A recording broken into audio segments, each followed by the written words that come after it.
Welcome to the Tipping Point Show. I'm Jimmy Evans. It's an honor to have joining me on the show today, Mondo Gonzalez. Mondo co-hosts the excellent program Prophecy Watchers alongside Gary Stearman, which I'm sure many of you have seen. Mondo is also the author of an intriguing new book, The Red Heifer Ritual, the last piece of the third temple puzzle.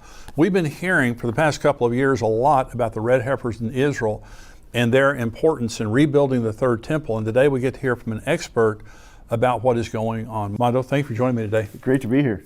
Well, I love your show. You and Gary Stearman do such a great job on Prophecy Watchers, and you guys have many guests on your show. Mm-hmm. This book that you've written is called The Red Heifer Ritual, the last piece of the third temple puzzle. Now, this is something that a lot of people are talking about because of the red heifers. And one of the Hamas spokesmen, I think it was 100 days after October 7th, came out with a statement talking about one of the reasons for the Al-Aqsa, raid or the October 7th was the red cows. And he specifically mentioned those. So this actually started, it was a biblical, part of what God told children of Israel to do related to ritual cleansing. Okay, so talk about why you wrote the book, kind of where all this comes from.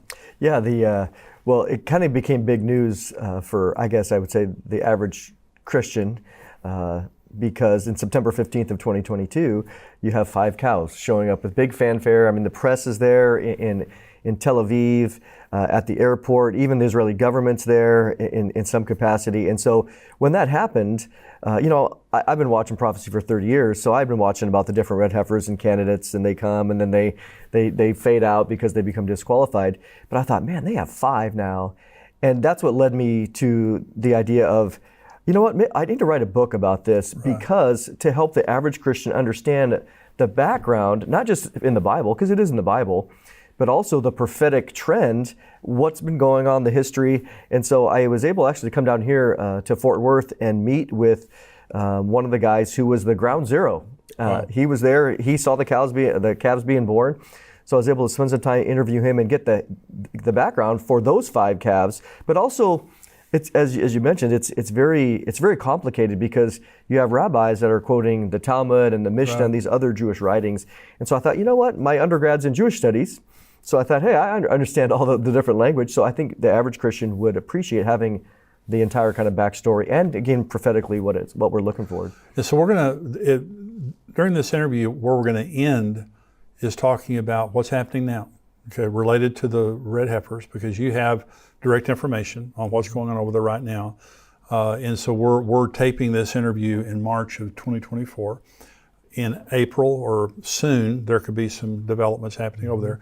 But let's go back to just the Bible, Numbers. I think Numbers 19 talks about the red heifer ritual. So what's the red heifer and why is it important? Yeah, right. We don't think as Christians, we think in terms of, even as a pastor, if you believe in Jesus, your sins can be forgiven. So we think in terms of forgiveness of sins, not in terms of ritual purity, because we don't have a temple. We're not going, and we don't need that idea. But for the Jewish person, going back to Moses, God says, there is forgiveness, but also if you come to the temple to do your offering, you can become ritually unclean. You can, be with somebody who's dead or other things. And so what God did in His grace, He instead of having a sacrifice to become ritually clean, He gave the red heifer, which in Numbers 19, I want you to slaughter this cow, take the blood, and then I want you to burn the entire cow outside of the camp and mix the ashes with water, which then can produce, there's a lot of volume, so to speak. Right. And then you go to the priest or whatever, and he can sprinkle you, and you become ritually pure through a ceremony, which allows you then to approach the temple, to give your offering. Very inexpensive way for the people. Again, God was gracious. So that was one of the original things that God wanted. He wanted people to see Him, and so to come to the temple and to meet Him there. And He gave this inexpensive way to become ritually pure and approach the temple. And so that is the red heifer is symbolic of Jesus. Mm-hmm. Okay, to talk about that. Talk about the symbol. Oh yeah, clearly what we see is in the book of Hebrews, which is the greatest book that's written to Jewish people, right? And their understanding. In the book of Hebrews, twice he makes mention there about the red heifer ashes being used to purify the externals. And he says, if that's true, then how much more will Jesus' blood be able to purify the conscience? Right. And so when we look at all the Old Testament regulations and prescriptions, we know, Colossians chapter 2, verse 16, that they all point to Jesus, that they were just a shadow, but Jesus, the Messiah, is the substance. And so the writer of the Hebrews is pointing to us and saying, even the red heifer, which is interesting, it's one of these very rare, one offering in all the 613 commandments, but pointing to Jesus. So one of the things that interested me, I was thinking about it one time about when the red heifers were being flown over to Israel, and I kept thinking, what's significant about it? But the other thing is they slaughtered it. This was not a polite sacrifice where they carved it up and separated everything. They took it outside the camp and they slaughtered it out there. So there's a push right now to rebuild the third temple. So what's the big deal about that? Why is that important? Well, what we know as prophecy teachers is that, Daniel, Jesus in Matthew 24, John in Revelation 11, and Paul in 2 Thessalonians 2 all describe that at least at the midpoint of the tribulation period, there's going to be a temple in existence. There's going to be sacrifices being offered, which again will be taken away. So we have 4 different witnesses that say this snapshot, there'll be a temple. And so we know that. But then what's interesting is prophecy teachers for decades, even before really the temple movement, even before Israel really was a nation, you had those that took the scripture literally that said, well, the Jews are going to be back and there's going to be a temple there. And you could see the commentaries, which was kind of fun to see. But because we know that, now people watch and say, well, what's the third temple movement? And then you see, of course, with 1948 with Israel, 1967 with Jerusalem. Immediately, the Temple Mount Faithful was a group that was organized by Gershon Solomon right at 67. Right. So he started it, it's been around, and it was like, we have the Temple Mount. Let's rebuild the temple. And of course, we know, even at Passover and other festivals throughout the last 2,000 years, what do they say? Next year in Jerusalem. Right. Next year in Jerusalem. Right. So this has been on the radar in the Jewish mind since 70 AD, but now to see that movement come to play is very powerful. And then the prerequisite, that's why I said the red heifer ritual is the final piece, because of the third temple puzzle. They have everything else done. You can go to the Temple Institute, you can see all the things that they've done there. So what are they waiting for? Well, there's 2 things. They're waiting for the political government to allow it, and the geopolitics to allow it. But the second thing is they've been waiting for the red heifer because they've been trying this for at least 35 years, looking for it, because they need the ashes to purify the people and to purify the area. Now, I'll say this. The temple could be built, but if the geopolitics were there, it could be built now. They just couldn't use it until the red heifer is done, which allows it to be purified. So in the Temple Institute, and we've both been there, we went on a tour of it, I believe it was November of 2022. And when you walk in and you begin the tour, they say these are not replicas. Mm-hmm. These are kosher, and all of these will be used in the third temple. They have all the garments, all of the instruments for sacrifice, and all things like that. The altars. They have the menorah standing in the Jewish quarter in Jerusalem. They have the cornerstone ready. I believe that's the Temple Mount Faithful. They have the cornerstone. At the end of the tour, because a lot of people talk about the Ark of the Covenant, at the end of the tour, they have an exact replica of the Ark of the Covenant, and it's the only replica in there. And they say matter-of-factly, they also say this on their website, they say this is a replica of the Ark of the Covenant. We know where the real one is, and when the time comes, we'll go get it. Because a lot of people say, well, the Ark of the Covenant's gone. Not according to them. Yep. And they have eyewitnesses. Have you heard that? Yeah, oh yeah. So this is significant. So for a prophecy-minded Christian, why does this make a difference? The red heifers and all that stuff. I think that 2 things. If you compare like you just mentioned, all of the things that they've done in the Temple Institute, and you go, wow. The Bible says this. It says at the middle of the tribulation, it'll be there. Well, they have all the preparations done. And then the last thing that's been hanging out there for a long time has been the red heifer. And now we can talk about how many are qualified in that. But now you at least started with 5 candidates. And I think the average person would have to say, we're getting close. We're getting close. It's one thing to see, I've been going to Jerusalem for 20 years. And it's one thing to see the Temple Institute and that. And that's good. But when the last piece, is there, and there's five, there at least originally was five candidates, I think that the average Christians just go, I need, again, Jesus is coming soon. We know that all these signs point to it. And of course, it requires us to be ready, and also to be, occupying until He comes. So to me, it's an impetus to stay busy in the kingdom work, to seek the Lord, to be ready at all times, and to be excited of. We know that Jesus is returning not only at the rapture, but also to fix the world. That's right. So, are there things happening right now in Jerusalem? They have the 5 red heifers now. It's my understanding that one of them has been found not kosher. Is that correct? Yeah, I just got the update a couple weeks ago from Byron Stenson, who works at he's the organizer of Boneh Israel. Right. So he said there's a lot of misinformation out there. Even at the Temple Institute Facebook page, you see, I don't know who's moderating it, but he said very clearly, and he's in the know. I mean, he's the one that brought him over. So he said one is 100% disqualified. He said there's 4 left that are fully qualified. He said, but one of them is just not as red as the other 3. So I imagine if they were to pick one, they wouldn't pick that one. They would pick one of the other 3. So right now, that's the latest information on the qualifications of the red heifers. So 3 are kosher. Mm-hmm. Okay. And is there a plan to go? When can they? Because I think they have to be like 2 years and 1 day old or something like that. They have to be, this is another thing too, that there's a lot of misinformation out there. They have to be 2 years and 1 month old. 1 month old. And when you look at the Temple Institute page, which they have a lot of stuff on the red heifer, it's been there a long time on their internet page, but they say 3 years, 3 years, 3 years, even a book by Rabbi Richmond, which I have, which he wrote back in the 90s, 3 years. But what they mean by that is different than what we mean. Sure. When they say 3 years, they mean in the 3rd year. So for us, if my grandson if I say he's 3, that means he's 36 months plus something. Right. But for them, that just means that he's 24 months plus whatever, because then he's in his 3rd year, and that's really the idea. Well, we also know that, and I've confirmed this from Byron and Robert Mawiri, who's down here in Fort Worth, who was there, that their birthday was October 5th through the 12th of 2021.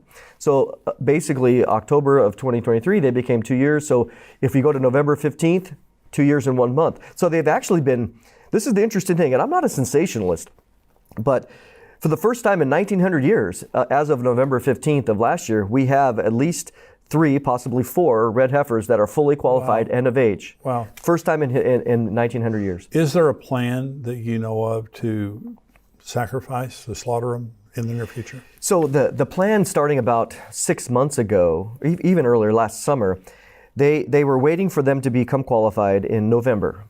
And so I was thinking, they could really do something in November. But what they talked about was waiting until Passover, which is Passover 2024, which is April 22nd of this year. And they said, well, this was the Temple Institute and the Boneh Israel group. They said, well, the plan is to do the ceremony on the Mount of Olives. They have the property. Yes. And it has to be done on the Mount of Olives. It has to be done on the Mount of Olives. The Mishnah, which is the oral tradition written down 280, says very clearly that. And they have the property there. There's actually 2 properties that are potentials.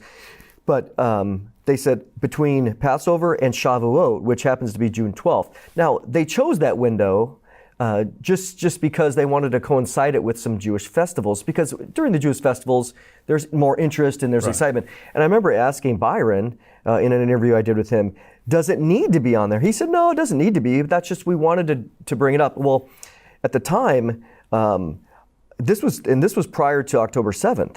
And even later, as we heard about with Hamas, I was always skeptical, honestly, that they would do it that way. Byron had told me that he said, "Hey, pray for me. I'm working on trying to get live stream for 800 million people." Oh gosh! But that was I would be watching. Yeah, but that was before Hamas came out and said what they said. Right. So what he did tell me was that the Israeli government prior to that was very pro-ceremony. They were going to help with the security on the Mount of Olives because, as you know, on that east side, Silwan is right there to the south. It's a Palestinian area, and so to have this big bonfire of a cow would draw a lot of attention. So they talked about having security. Where now he told me, Mondo, that the Israeli government is now very much against having this ceremony at this time. Oh wow! So that has been a big change. because of these latest things. They're in the middle of a war. And I understand that, because I think in terms of, my thought was always that it would be, to go out and do that for security reasons would be very challenging, but they would do it privately, they'd film it, they would record it and say, hey, by the way, everybody, 2 weeks ago, we burnt the red heifer and we have the ashes, and here's the video. I think that would be a little bit more security conscious, but nevertheless, things are changing and really, really fast right now. Do you think that the Hamas was truly disturbed by the red heifers, or were they just using that as a pretext for what they did? We know that you can't believe anything they say. Right. And so I think absolutely a pretext. It was something that was convenient for them, because they have a base, right? They have a base too, and they want to get the people inflamed. But even even lately, I don't know if you saw the video, but CBS did a report on the red heifers in the last 2 weeks. Really? And they interviewed one of the rabbis of that's part of the Temple Institute that was here in Texas, Yitzhak Momo, on the site of where the location of their property is. But it was a hit piece on the Temple Institute inflaming the regions, basically blaming them for October 7th. And he got really irritated in the conversation. But one of the other things that they did, and I have to say this, is because what they did is, the video is like 5 minutes, people can find it online, but about 2 minutes into the video, they show this huge altar. And the guy says, this is the altar that they have prepared in order to slaughter the red heifer. And this thing is gigantic, and I'm looking at it and I'm like, there's no way that altar would fit on that property. So I did a little research, talked to some people in Israel, come to find out that altar was built 20 years ago, south of the Dead Sea, not on the property. They completely lied. Wow. So they took some old footage, put it in, and they portrayed it as being the actual red heifer altar. So this is where discernment is we have to be so discerning today, because there's so much misinformation. And the fact that, well, it's not surprising that CBS would lie, but they did it to stoke the flames of feelings against Israel. Well, it's the importance of what you're doing, because this book is really fantastic, and we're going to talk here in just a little bit about the questions you ask at the end of the book, which I think are very important. But you can trust Mondo and what he's saying, because again, you're talking to Byron Stinson, you're talking to the people that are in the know over there. This isn't secondhand. So in Revelation 11, John says, I was handed a rod and told to measure the temple, but not the outer court, because it had been given to the Gentiles to trample underfoot for 42 months. So there's going to be a rebuilt temple on the Temple Mount. And we know 2 Thessalonians 2 tells us that the Antichrist sits as God in the temple of God, proclaiming that he is God. So it's going to be rebuilt, but they cannot rebuild it without the ashes of the red heifer. Okay, and so this is the 10th red heifer, is that correct? Yeah, according to Maimonides, yeah. Talk about the significance of that. Yeah, so Maimonides was a very well-known rabbi in basically, the 10th, 11th century. And he wrote a whole commentary called the Mishnah Torah. And he's writing about the longing to, when the temple comes back, this is how we will accomplish it. This is what we need to do. And he was trying to put in writing some of the Jewish traditions that could be lost. And so he has a chapter in there on the red heifer, and he talks in there that from his understanding, up until the time of the second temple, during basically Jesus' day, there had been 9 red heifers slaughtered in history. And so what he said was that when the 10th one comes, it will be offered up or officiated over by the Messiah himself. Wow. Okay. Now, what the Jews have done, the traditional or today's rabbinic Jews, they're like, well, we don't want to commit to that, because then that would leave them not being able to do anything. What they said was, they said that when the 10th heifer arrives and is offered in a ceremony, it's going to reveal that it's the Messiah's, the Messianic era has arrived. Right. Now, we would agree with that. Yeah. That I think what we're seeing is the Messianic era of Jesus returning and having the kingdom is truly here. So Maimonides said what he said, and again, they take all these things. In addition to the Bible, they have their Jewish traditions, and so that's why there's all these other extra requirements, hair follicles and different things like that, which I get into. Well, it's very, very, very, very stringent that it can have, white hairs, or it's a miracle that you have 3 that are kosher right now. And so, how long have they been looking for the red heifer? Because this is 2024. where they now have kosher red heifers that they could actually sacrifice today if they wanted to. Okay, how long have they been looking? They've thought about it for a long time, but the modern movement began really in the 80s into early in the 90s, going to Mississippi. This isn't the first time rabbis have come to America. Right. Yeah. They came to Mississippi. Clyde Lott, in Rabbi Richmond's book, he's got a picture of him, Yeah. of the heifer that was at least a candidate. It later became disqualified. So since the late 80s, early 90s, this has been on the radar. And of course, there's been, again, I've been watching since 93, and there was one that shows up and then it disappears, another one that shows up and then it disappears. But this is different in that what people might not know is that in addition to these 5, there's 15 more, 18 more on the ranch that are all considered at least possibilities that they're watching. So the ranchers here in Texas, up in Rockwall and other places, this is their goal. I mean, they are breeding. Ty Davenport, he's well known for his ranch. He says, I'm doing this specifically to raise Red Angus for the temple. Hope you enjoyed today's show. Listen to see the entire Tipping Point show. Go to endtimes.com. Become a subscriber for $7 a month. Love to have you as a subscriber, but I hope that this information has been helpful to you. And listen, you can give to us on endtimes.com. You can go and you can give a donation one time. You can give a recurring donation. We need your support to keep this ministry going and to reach out to as many people as we possibly can. First of all, to lead them to Jesus Christ, but also to give comfort and encouragement to people in the very difficult times that we're living in. People need biblical truth and Bible prophecy to help them to contextualize the things that are happening in the world. The world's crazy right now, but the Bible tells us exactly what to expect, and that's comforting because Jesus Christ is coming. Thank you for joining me today. Go to endtimes.com to become a subscriber and also to give to the ministry. God bless you.